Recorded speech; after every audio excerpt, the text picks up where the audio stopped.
NFL revealed today that the footballs for the AFC Championship were all checked by officials before the game and found to be legal. But after that check, something happened to the balls owned by the New England Patriots. In a statement today, the NFL confirmed that during the game, those balls were found to be underinflated, which can make them easier to grip. The Patriots crushed the Indianapolis Colts and are headed to the Super Bowl. Anna Werner is following this. The NFL may not know how those underinflated balls got on the field, but they were tossed out at halftime. All second-half game balls were checked at the end of the game and remained in compliance. League rules stipulate that each team provides 12 footballs before each game. The NFL's investigation is squarely focused on the ones the Patriots provided. The NFL has hired both a law firm and an investigative firm that it said has sophisticated forensic expertise to assist in reviewing electronic and video information. It was very serious. This is a very serious, topic. Investigators have conducted 40 interviews, but reportedly none with Tom Brady or any players for that matter.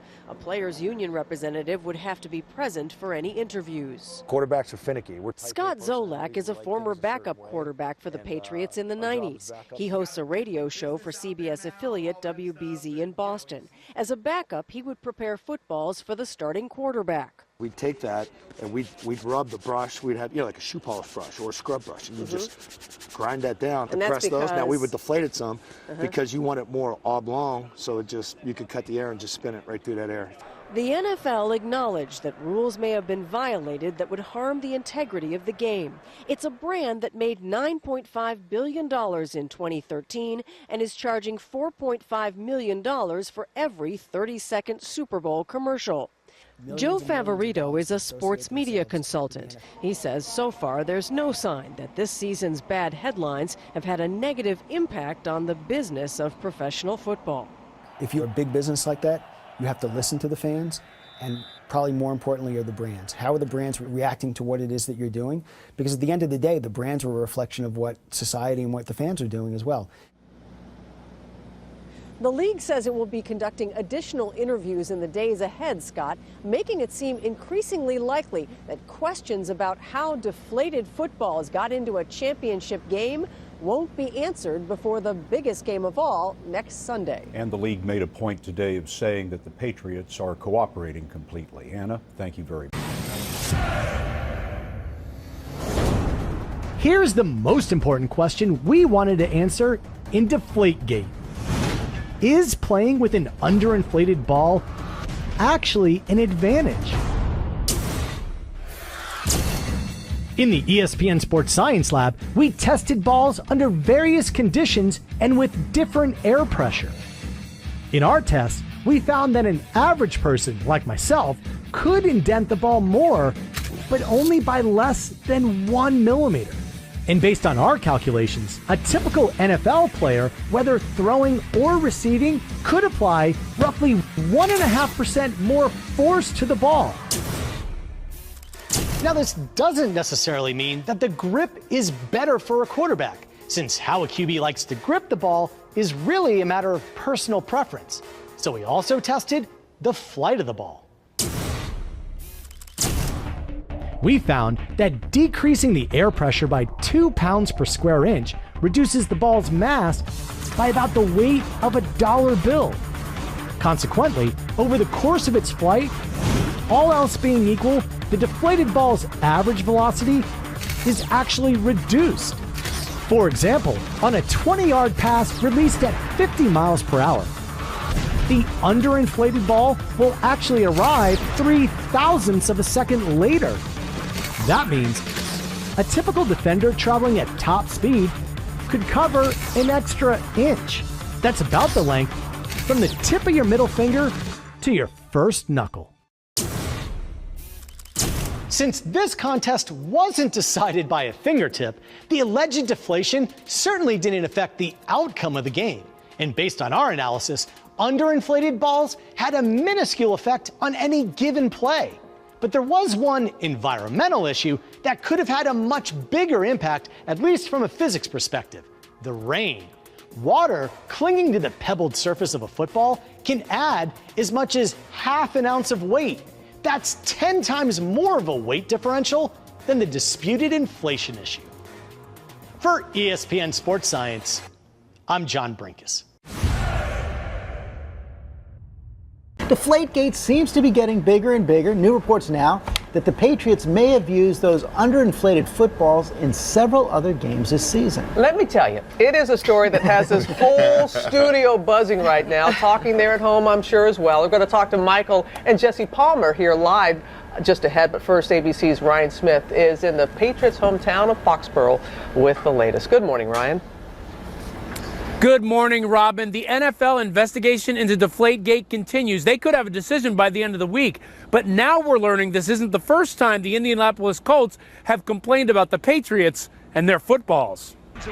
As Super Bowl media availability begins this morning, the world eagerly waits to see how Patriots head coach Bill Belichick and his three-time Super Bowl winning quarterback Tom Brady will respond to the series of new allegations that the Patriots may have tampered with footballs before. Sources telling our sister network ESPN the Indianapolis Colts complained during this regular season game on November 16th after Colts safety Mike Adams intercepted two balls he thought were deflated. Patriots quarterback Tom Brady even talking about deflated footballs during this 2011 interview while joking about tight end Rob Gronkowski. Spikes the ball and he deflates the ball, which I love that because I like, the deflated ball. End zone, touchdown!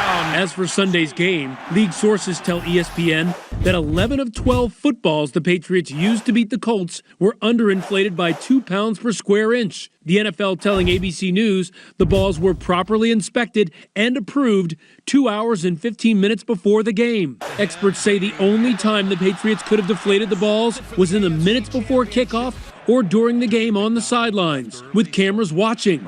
So I wanted to see how long it could take to do just that.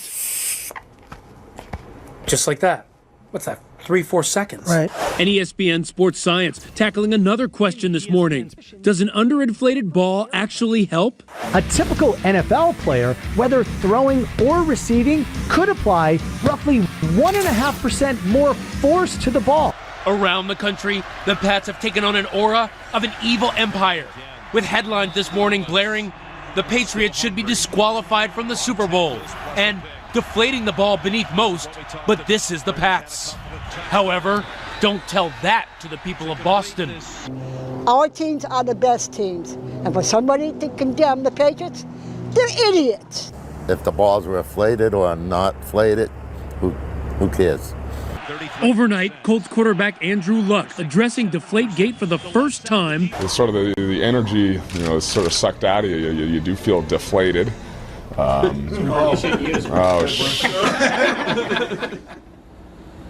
Brady was among a group of quarterbacks who successfully lobbied the NFL to let teams use their own footballs on offense. And while many say deflating the football 2 pounds barely makes a difference, others say if the Patriots did it intentionally, it's about playing the game the right way, Robin. Okay, Ryan, we're going to bring in ESPN and SEC Network football analyst Jesse Palmer, former quarterback in the NFL, of course, with the Florida Gators, and our Michael Strahan. And look at our crew. I mean, they're waiting to weigh in because people are they can't get enough of this. Jesse, as a QB, what real difference does it make? Right. Well, so this is an inflated football, and this is a deflated football. And I think the biggest advantage is in this game, playing in cold weather, wet weather, like they were in the AFC title game, it allows a quarterback to squeeze the football harder. And therefore, it gives you more control and more accuracy when you're throwing the football downfield. This is a much easier football to catch, the deflated one.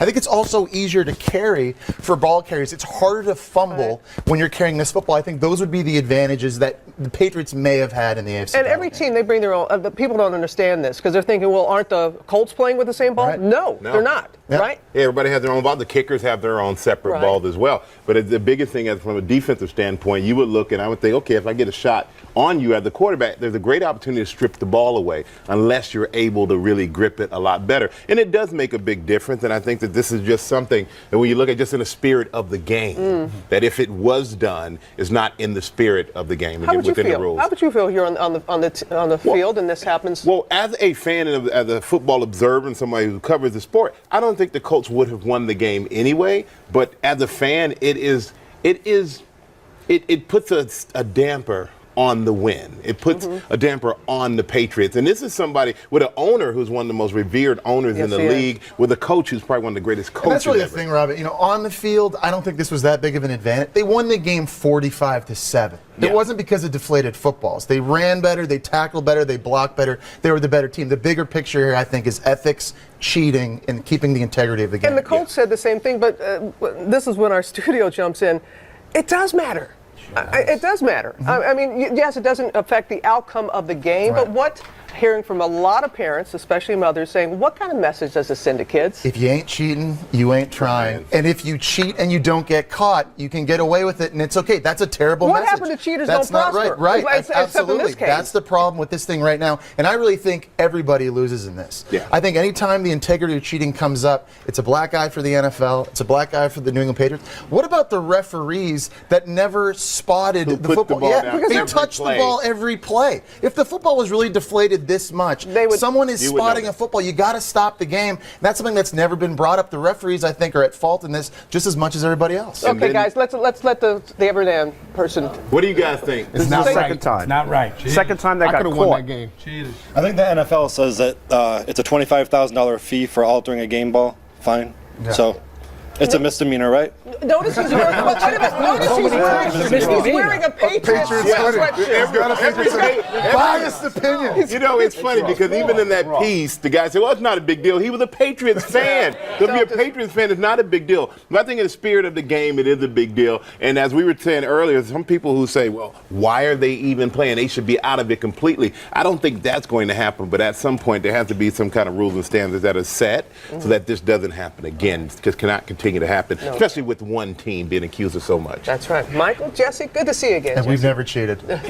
No, because we were never trying. We'll leave it at that. George? Okay, I cannot wait to see what the NFL does about this.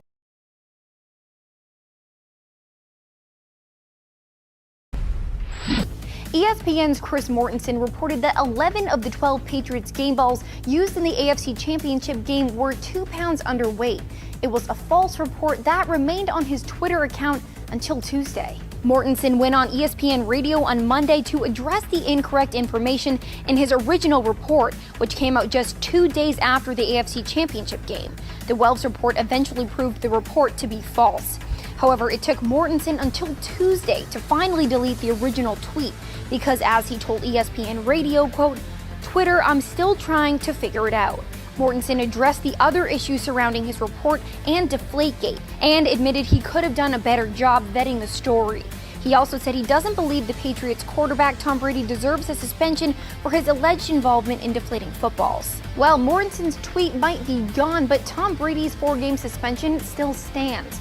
Brady and NFL Commissioner Roger Goodell are scheduled for a court hearing on August 12th to go over the matter. Jeff Pash, the former executive counsel of the National Football League, expunged some of the data involved in the Deflategate scandal, namely the 2015 data where the NFL spot-checked footballs following the Tom Brady Deflategate controversy in the 2014 postseason, of course culminating with some of the balls that were supposedly deflated during the 2014 AFC Championship, which the Patriots hammered the Colts 45-7. Roger Goodell said the whole point of the matter was to make sure that no one was breaking any rules. There was no fishy data that came up in any of the spot checks, so he doesn't know what happened to the data, and it's considered a done deal and finished business by the NFL. Of course, some Patriot fans and Tom Brady might have a different point of view on that. The evidence that was harvested during the 2015 season when they were doing the spot checks to see how football air pressure actually performed, because they'd never done this before. They had never tested to see whether or not there were deviations beyond the 12.5 to 13.5 pound acceptable pressure range, a number that's just always been there and nobody knows why it's been there. But hey, you know, if somebody's beyond it and we decide we want to whack them, we're going to go whack them. Well, they checked and they realized that you take the footballs out of the locker room, you take them out to the field. On a hot day, the pressure's going up. On a cold day, the pressure's going down. And the numbers were sufficiently close on the cold end, on the cold days, to cause someone, specifically Jeff Pash, to say when the season ended, get rid of these numbers. And throughout the process, somebody always leaks something when it relates to the NFL, and usually because the NFL wants to get it out, so they find a way to leak it. This was something the NFL did not want to get out.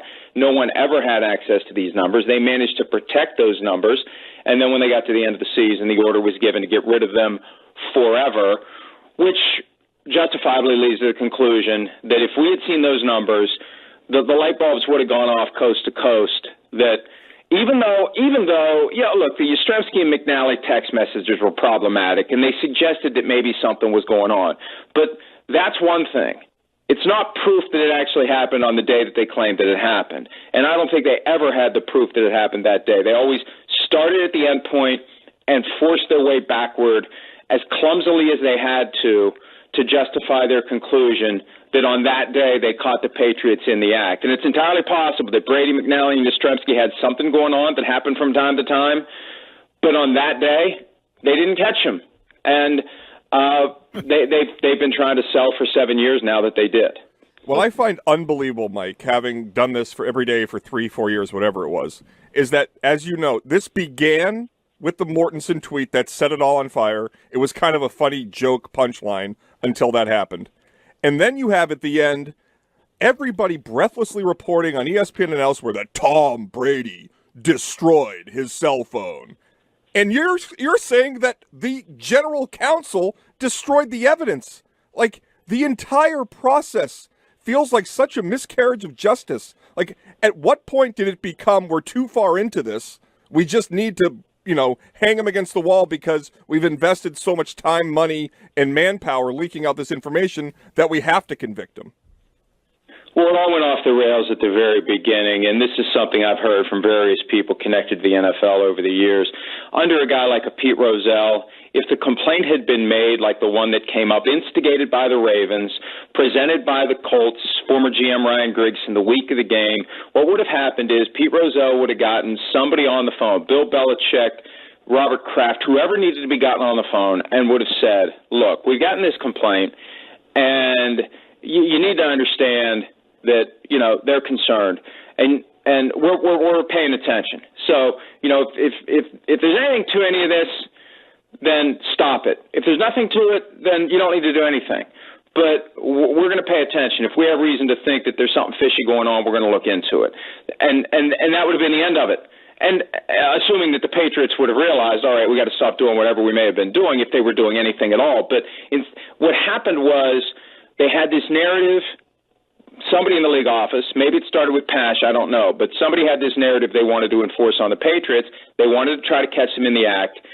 And so they launched this clumsy effort. I mean, when you look at the details of how they rushed to the locker room, it was almost Keystone Cops-like, where, they can't remember what needle they used when they set the pressures, and then which needle was it? Well, it's the needle that, we're going to say it was the needle that generated, numbers that better reflect our narrative. I mean, it was a constant exercise in working backward to justify what they wanted to do to the Patriots. And we remember the reporting at the time, it all started with the idea that, hang on a second, it started with the idea that the Patriots didn't get punished enough for Spygate. So let's find the first opening we can to whack them again, and that was the opening, apparently.